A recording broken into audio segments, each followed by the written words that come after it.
everyone. Welcome to week 3 of Formula G. We are in the United States this time, and we've got 5 great locations across the country, as well as the old original capital in Philadelphia to talk about today in our Formula G show. My name is Zotomo, and I'm joined, as always, by Calamity. How are you doing?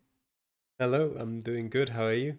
I'm doing great. I think we both have sort of a love-hate relationship with the United States when it comes to Geoguessr. It can have some really well-labeled and wonderful locations, but also you can be in some of the most rural locations in the world, all in the same place. So, be interesting to see how our drivers handled our locations. So let's just jump right in then.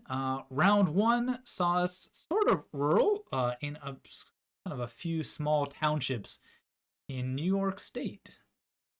Yeah, I'd say probably maybe even the easiest round of the locations that we did have because one, New York has probably the most recognizable license plate out of the US. Mhm. Um and then, you've got a few signs towards smaller towns, nothing major actually, which well was kind of a theme throughout this whole seed, but more than enough information to if you started to look around the map early enough to find the right location and then actually a POI for a shop to pinpoint yourself. Mhm. Yeah. Round 2, however, saw us in the middle of Yellowstone National Park, which, unless you knew what that looked like, there were absolutely no signs. Yeah, a lot of people traveling for like 4 minutes, finding absolutely nothing. You could, as you said, if you know what it looks like, maybe see a couple signs for some geysers and springs and stuff like that. You could make an educated guess that it's probably Yellowstone, Mhm. but quite a lot of points were certainly dropped in that round too. Yeah. Yeah, very rural. Definitely no signs to point to like any road number or anything like that, not in a national park. Round 3, though, was full of clues, including signs right at the location, starting location, that gave you the state and the major city not too far away. Yeah, quite a few signs that mentioned Austin, and at which point you probably don't even need a state. Um, but from then on, we had some signs for the State Highway 71 at about 450 kilometers of length, I think. Pretty lengthy. And I personally, at least, did not find a single town sign, distance signs, or anything like that. So you probably had to get a bit lucky to find the right location early on. Mhm. But overall, with those signs saying like, "Hey, Austin's not too far away," not too many points were lost in that round. Not the hardest one. Round 4 saw us in sort of a rural Alabama with a few name clues, such as Montgomery, that kind of might have tipped you off being in an area, but a bit tricky to pinpoint. We did get a road number, I believe. That's right, Calamity, but you did have Yep. to find the right intersection, which was probably the harder part to do. Yeah, we did get the National Highway 331, which, as is with the US states, relatively close to 31 and 331 and 431. So not the most difficult state highway, no, country, national highway, whatever, National highway. to find. Yeah. And then if you made your way north far enough, you found an intersection with the State Road 50, which was another thing that could have helped you find out where exactly you started. But again, not too many people dropping a lot of points here overall. Probably one of the easier rounds in the Mhm. seed. Yeah, believe it or not, because round 5, well, if you thought Yellowstone might have been a bit sparse, round 5 was much, much trickier. Not too bad of information if you went the right direction, which was south for all Yes. of the time. If you spent any time going any other direction, though, Calamity, you were pretty much out of luck. Yeah, to the north didn't really have anything worth talking about. Kind of a very typical rural US northwestern grid system where you can't really tell which direction you're supposed to be going, and wherever you are, it looks like the next information could be Mm. maybe 500 meters away, maybe just around the next corner, or maybe it's in 20 kilometers. Could You couldn't tell. So if you did get lucky enough and went straight south, you would have found a sign for Interstate 90, which then narrows down your possible area of where you could be quite a lot. But, it's an interstate, still pretty long. Um, I never saw anything that would be like, hey, this town's here. But if you did, then probably you would have had enough time if you went straight south to find the right place as well. But overall, the seed was definitely decided by this round Mm. in a lot of cases. Definitely, yeah. There's a few drivers who did manage to go south far enough in that 4 minute time limit to be able to find the information they needed to pinpoint, but pretty much everybody else equally out of the points, as we'll see that for sure as we look at the results. And we can see that only 4 drivers, 3 of which were Americans, managed to perfect that. Of course, Boxa, the defending champion, was able to do it as well in the fastest time. So he did get 2 bonus points for that. So that was interesting to see that the Americans either did quite well or quite poorly. But as Calamity mentioned with that round 5, lots of scores here around that 20,000 mark. Yeah, exactly. And for the other Americans, Lunacy's struggling a lot with that round 5, and so did Carp. Both of them losing, well, almost all of their points in that round, with Lunacy getting 400 and Carp getting almost 300 points in that round. And Xander, actually, interestingly enough, he gave up after round, well, sort of not even quite through round 2 yet. He Mm. stopped that after 3 minutes and just said, whatever, he's gonna drop a lot of points. Still did it in a way where he was like, okay, I'm gonna guess roughly based on landscape, but I'm gonna guess in like 10 seconds, which is like kind of an interesting choice to do because it, it it kind of takes the worst of both worlds where you're Mm. definitely not going to get points, but if anyone's worse than you, you're still going to make your own starting position worse um, for the next race.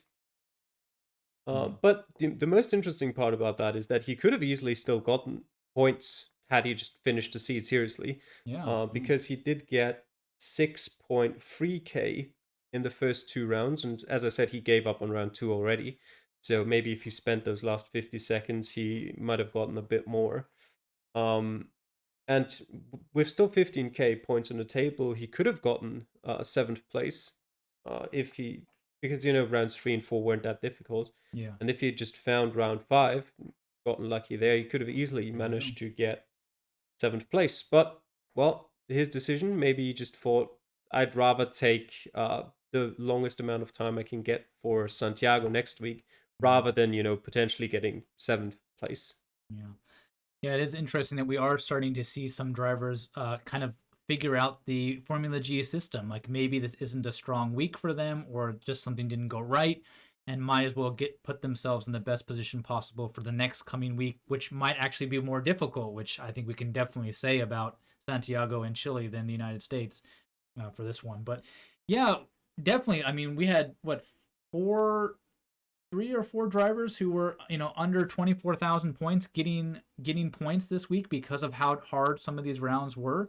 So Mm. this comes to show you that no matter what how things are going, like don't give up because it might be that bad for everybody else, and then you're in the points.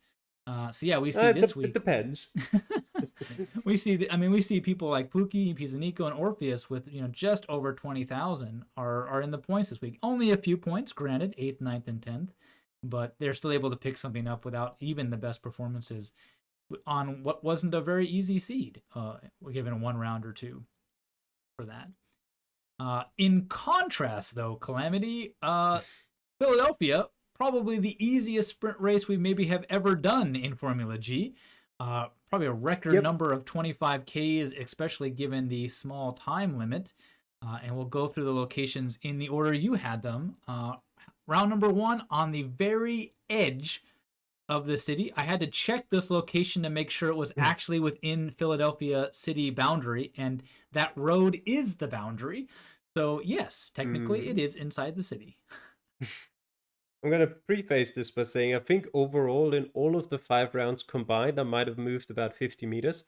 Um, Essentially, what Philadelphia has as a street system is that you don't only have, sometimes numbered roads.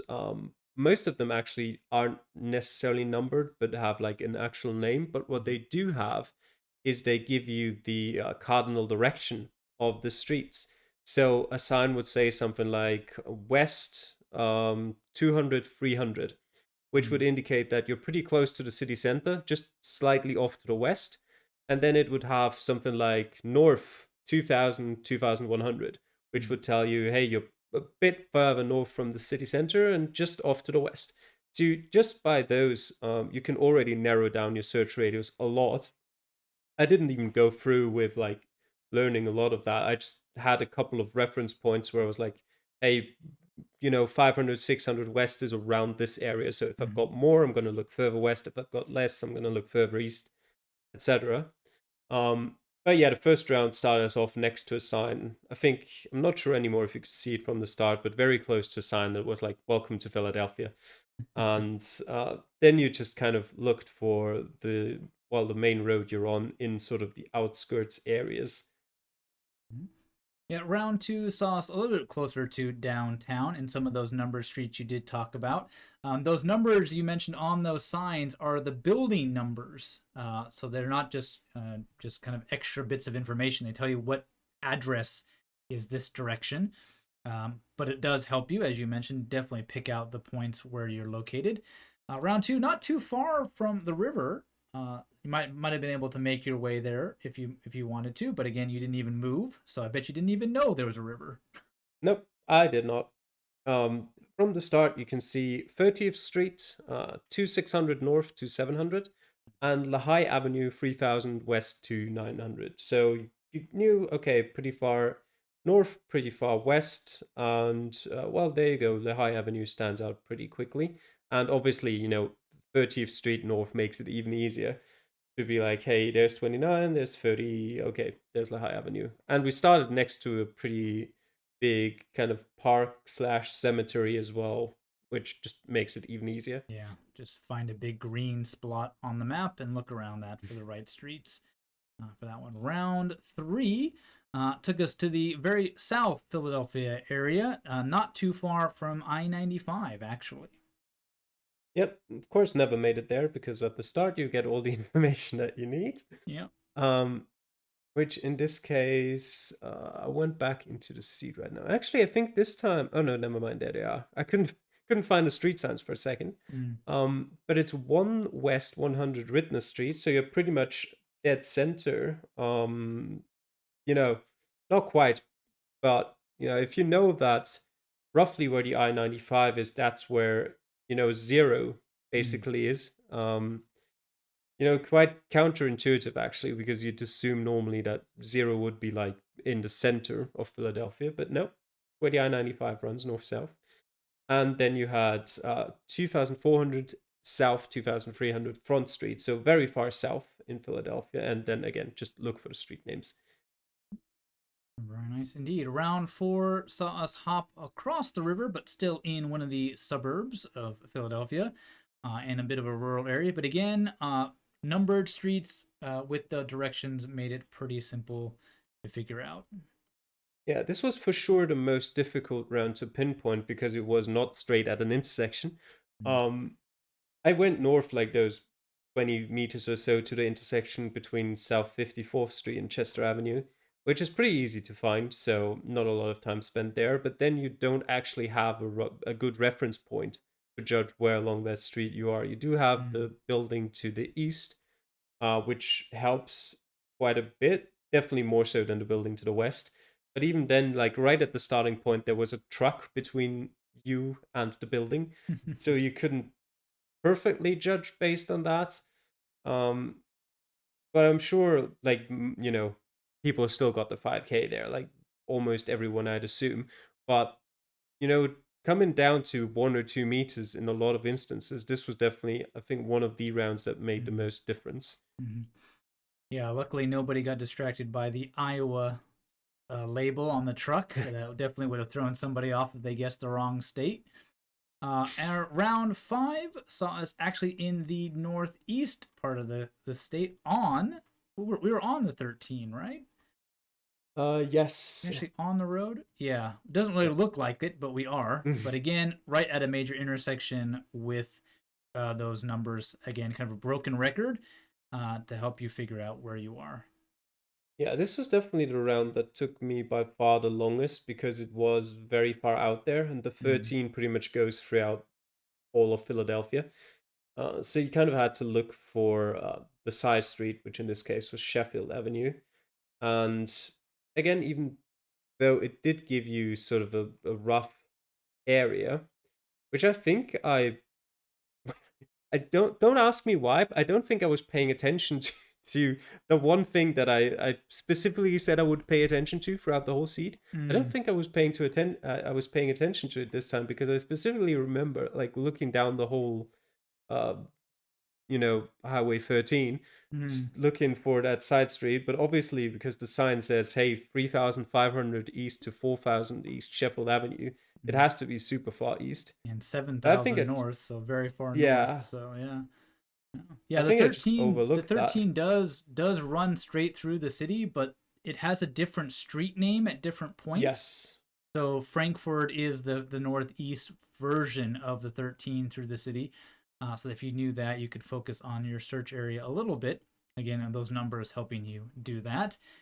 Yeah, so if you take a look at these points, it was pretty much 15 drivers getting a perfect score, no matter their time limit.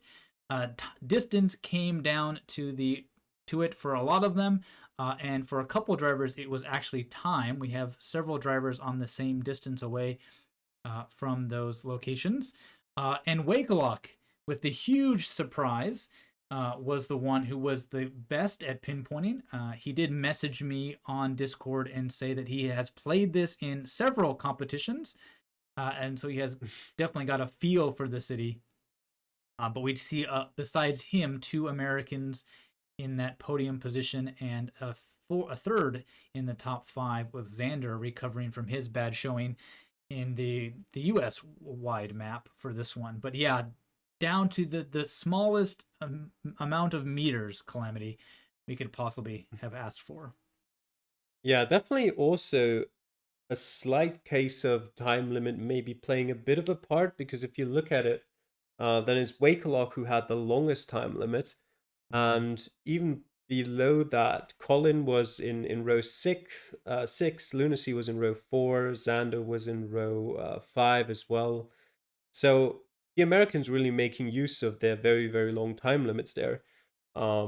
Even so, even if you don't need all of the time to find the right location, of course, it sometimes can help you to get that little bit closer, Mm. especially in a city like Philadelphia, or generally most like big cities in the US where the coverage is going to be pretty accurate to where the pin actually is. So that might have definitely played a part in there, especially if you look at it from the other way around as well. If you look at the shortest time limits, then you do have Box in sixth, but then you've got Orpheus with the shortest time limit, who's down in 21st.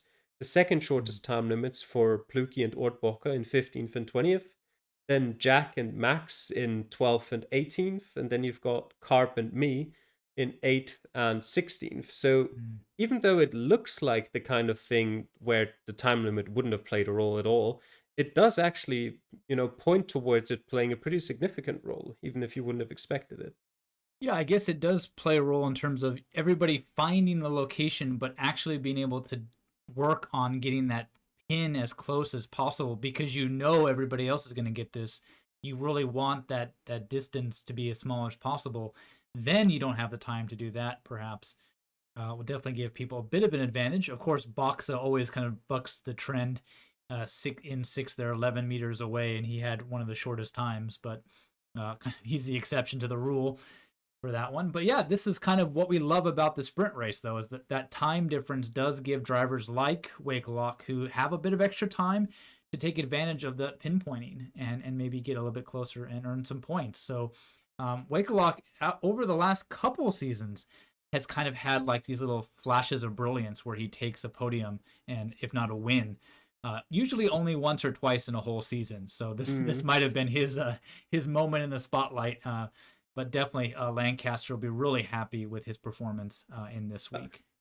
Back to no points for the rest of the season. Yeah, back to no points again for that.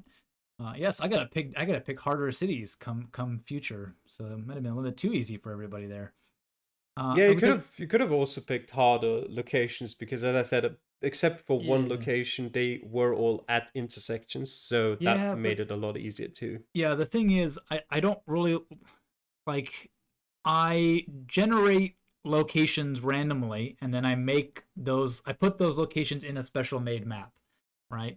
So it was a pretty easy seed, but that's just what the generator gave me, right? And I don't really want to be like, no, that's too easy. I need to make it harder. Like it's the randomness that is kind of, you get weeks Yeah, that are easy and weeks that are hard, and this was definitely a challenge, not of pinpointing, but of pinpointing, if that made any sense, right? You're not yeah. pinpointing for score, you're pinpointing for that distance, and you're looking at a little bit different things when you're working on that. So it was really interesting to see that play a role in this race for sure. Uh, for the overall standings, it does shape things up a little bit interesting. Colin Ginther does move up into second, replacing Orpheus. Box is still keeping his good streak of points ahead, but Nordhagen's duo not letting him live down the fact that he switched teams this season for that one. Blacker with a DNS this week in both the races, still on 0 points. Lebam Greb definitely has not had the best start of seasons for this one. But a couple other Americans boosting their performances. Rather lackluster starts for people like Barry Fishy Bear and Moist Flubber. See them jump up in the standings here on their home map, Calamity. Yeah, definitely a few big jumps here. Probably Colin and Wakelock actually with the biggest jumps because those were Wakelock's first points this Yep, season. all the way up in Um, 10th. yeah, Colin actually not the biggest jump in terms of positions. He got 43 points this week, which, gave him a massive boost in terms of points, but he was already in sort of a decent place before that. It now puts him in a great place going forward for the next 6 weeks, or 7 weeks actually, and he's gonna have his hands full trying to defend that second place, but definitely in a good position for it now. I'm leading the chasing pack in fourth place with 38 points, but yeah, just very, very slight differences all the way down to pretty much like 19th at this point. Mm-hmm. And yeah, very, very many things can still happen here. But yeah, Boxer already looking like the clear favorite for another title. Mm-hmm. Yeah, Oberhausen definitely happy with that off-season pickup to see them return to the top of the Constructors Challenge as we take a look at the Constructor standings after 3 weeks. And yeah, of course, Oberhausen in top, but Nordhagen close on their heels, and you Calamity leading the best of the rest. Sees FGT round out the top three.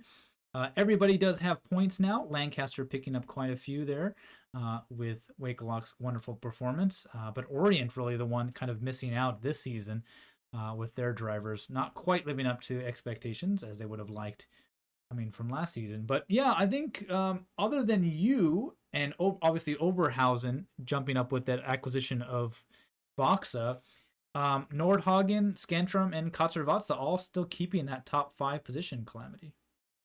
Yeah, it is still close, especially in the midfield. So maybe like Kazarovatsa might be struggling a bit, or they might, come forward and charge towards the top three. But definitely still a lot of familiar names around the top there, and also unfortunately at the bottom there with Lancaster and Orient, knowing very well what the bottom two look like in from last season. Opava as well around there still. Bamberg, I think, have made a pretty big drop from last season. Mm. I think they were doing a lot better there. Not, top three or anything, but solid midfield. But even here, it's still very close from like fourth down to 11th. It's just 25 points. So one single Mm. victory of one driver can make you catch up from pretty much right down there at the bottom to the top half again. So yeah, at the top, Nordhagen had the potential for a fantastic week with Colin picking up 43 points, but unfortunately Max not picking up a single point meant that Oberhausen will stay in front, Mm. with Boxer doing most of the heavy lifting there, but Barry also finally getting started really with his season after only having picked up 8 points in the first 2 weeks. In his home country, picking up 18 and helping Boxer keep the lead there. Yeah, definitely. Those 18 points, definitely very important, keeping them in first place for that. So Oberhausen in front with the help of Boxa, but hasn't quite run away with it yet like they did last season. Boxa's team last season, anyways. So hopefully it'll be a little bit of a closer Constructor challenge this time around. To wrap things up, we'll give a quick overview of how Formula G2 is going on. Renata was the one who came away with definitely the winner. This one, 24,545, would have been a great score in Formula G if she had been competing in that one. Ankau and Amkempa were the two to round out the top. Ben actually taking a DNS on this one, just not able to complete it in time. The American here not really having too big of an advantage on his home soil. But that means it is all still pretty close. Ben drops to the bottom of that standing as we'll take a look at that. Giving no points this week, but just pretty much the top two, a little bit separation from the pack, which will be a good look at getting promoted into Formula G next season. I am going to say now that we do have a few drivers who are interested in joining Formula G2 as a way of trying to secure their spot maybe next season. So we might see this list expand in the coming weeks with a few new drivers being signed by some of the other teams, but yet to be confirmed. But keep a lookout for some new names, perhaps in Formula G2 in the coming week. Well, finally, Calamity, we've got our race for next week to talk about. Chile and Santiago, the capital, as our sprint race. Chile, I love Chile in the sense that if you can find a sign, their roads are very well organized and easy to locate, but you got to find the sign. I love Chile to eat. Don't know about the country. Yeah, Chile is pretty much a very seat dependent, I would actually say. Kind of similar in a way to the US because it does have very clearly distinct landscapes. But also has some very rural areas where you're just not going to find much within the allocated time, pretty much throughout the country. In the very desert-like north, you'll have some desert roads that lead you through the middle of nowhere. Then you've got forests everywhere in, sort of the southern areas, and the small roads leading through the lakes of the sort of mid to south. And then you have quite a lot of areas that are actually pretty easy because the road system of Chile is actually fairly straightforward. So if you find a road, you can probably find where you are relatively easily. And yeah, if we get no super difficult locations, I could totally imagine it coming down to a few points here or there as well. And then we go to Santiago for a sprint race. Yeah, Santiago. Yeah. We pretty much go from one of the best labeled cities in the world to perhaps one of the worst labeled and organized cities in the world. So definitely will be a little more interesting for our drivers, especially with that shorter time limit. Yeah, I wouldn't go so far as to say it's one of the worst labeled Yeah, cities. probably Mongolia or something, I'm sure, but Mexico City, I'm going to throw out there. I don't think Mongolia is actually that bad because, well, it's Ulaanbaatar and nothing else really in terms of cities, and that isn't that big. So, but yeah, there's definitely some better candidates for worst labeled cities, but still, Santiago isn't great, and yeah, I don't really think there's much in the way of finding your general location that you can do because I've noticed like it always kind of looks like the mountains are very close, so it kind of gives you the impression that you're further outside of on the outskirts of the city than you actually are. You do have like some small helps that you could find, like maybe judging by it looks like there's a few major highways going through. So if you can find one of those, maybe you memorize the names of them. I haven't found too many actual hints regarding like suburbs or like districts of the town. Sometimes you see some of those, but pretty rarely, and especially with a short time limit as well. The likelihood of finding those is probably not too big. But as always, it'll depend a bit on the seed as well, because there's definitely some rural suburban areas of Santiago where you're just not really going to find Yeah. anything. Um, at the same time, there's definitely some areas where you're like, hey, it's like the first POI that shows up if I zoom in. Nice. Yeah, definitely a very interesting city. A big change from Philadelphia. So we'll see how the drivers do in that city, as well as Chile in general. Will prove to be quite an interesting place. Very long, narrow country. So you could be in the right sort of area, but then you're just a little bit too far south or north. East west isn't going to be a big issue, I think, too much for that. But yeah, well, we will see you all next week. If you want to see how some of the drivers actually perform in their games, we do cast at 5 select rounds every week, so you can find those on our channel. So check out those videos. And many of the drivers record their entire game, so check out their other channels and watch their videos as well. And we will see you all next time. Take care. Bye.